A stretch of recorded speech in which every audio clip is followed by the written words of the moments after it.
আজকের গল্প hotel mountain, room number 3। আজ 2 মাস হলো তিতির এবং হর্ষিতের বিয়ে হয়েছে। তারা দুজনেই চাকরি করে, খুব ব্যস্ত।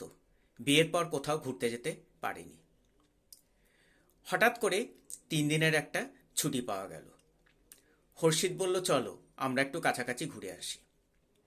সেই মতো ঠিক হলো তারা পুরুলিয়ায় যাবে। নির্দিষ্ট দিনে তিতির আর হর্ষিত পুরুলিয়া এসে পৌঁছায়। কোথাও হোটেল পায় না। শেষে এক ধারে একটা জঙ্গলের মধ্যে একটা হোটেল পায়। তারা হোটেলটাতে আসে, বেশ পছন্দও হয়। বেশ সুন্দর নিরিবিলি জঙ্গলের মধ্যে হোটেলটি। পরিবেশটা খুব মনোরম। তারা হোটেলে ঢুকে ম্যানেজারের সাথে দেখা করে। বলে তারা একটা রুম চায়। ম্যানেজার বলে, কিন্তু একটাও তো রুম নেই, সব রুমেই লোক রয়েছে, শুধু একটা রুম খালি রয়েছে, সেটা হলো রুম নাম্বার 3। কিন্তু সেই রুমটা আমরা সচরাচর কাউকে দিই না, সেটাই বন্ধই থাকে। হর্ষিত বলে, কেন রুমটা দেন না কেন? বলে একটু অসুবিধা আছে। সে আর কিছু খুলে বলে না।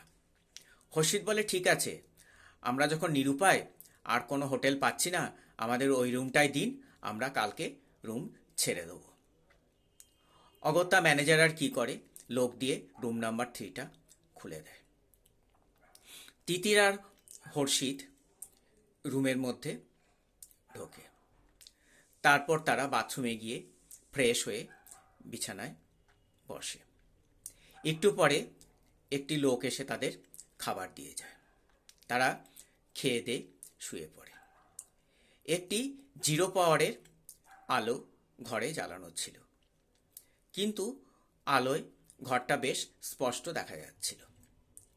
এরপরে ক্লান্তিতে হর্ষিত আর তিতির ঘুমিয়ে পড়ে। হঠাৎ এক গোঙানির আওয়াজে তারা চমকে বিছানায় উঠে পড়ে। গোঙানির আওয়াজটা আসছিল বাথরুমের ভেতর থেকে। তারা ওই অস্পষ্ট আলোয় দেখতে পেল তখন প্রায় 2টো বাজে।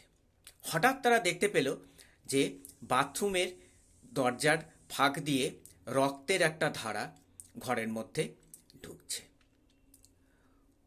ওরা তাড়াতাড়ি করে উঠে ঘরের আলো জ্বালালো, কিন্তু কোথায় রক্ত? কোনো রক্তও নেই, গোঙানির আওয়াজও নেই।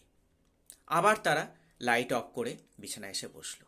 আবার শুরু হলো সেই গোঙানির আওয়াজ এবং সেই রক্তের স্রোত বাথরুমের মধ্যে থেকে বড় ঘরে ঢুকতে লাগলো।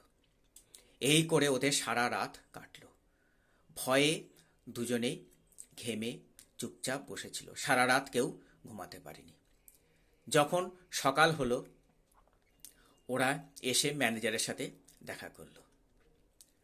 তখন ম্যানেজার সমস্ত ঘটনা স্বীকার করলো।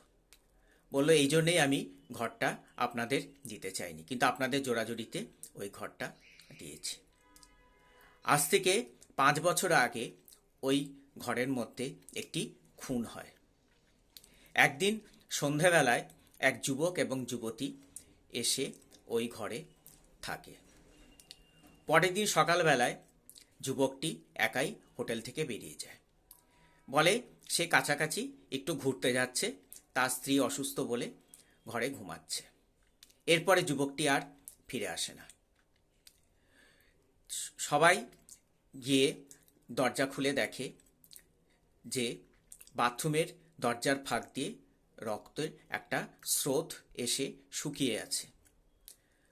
বাথরুমের দরজা খুলে সবাই অবাক হয়ে যায়। সেই যুবতীটি বাথরুমে পড়ে রয়েছে। ধারালো অস্ত্র দিয়ে তার সারা গায়ে ক্ষতবিক্ষত। যুবতীটি মারা গেছে। এরপরে পুলিশে খবর দেওয়া হয়। পুলিশ এসে মৃতদেহটি নিয়ে যায়। এরপর ওই ঘরটি প্রায় বন্ধই থাকে। আজ হর্ষিত আর তিতিরের জন্যই ঘরটা খুলে দেওয়া হয়েছিল। এরপরে হর্ষিত আর তিতির হোটেলের সমস্ত টাকা মিটিয়ে দিয়ে হোটেল থেকে বেরিয়ে আসে।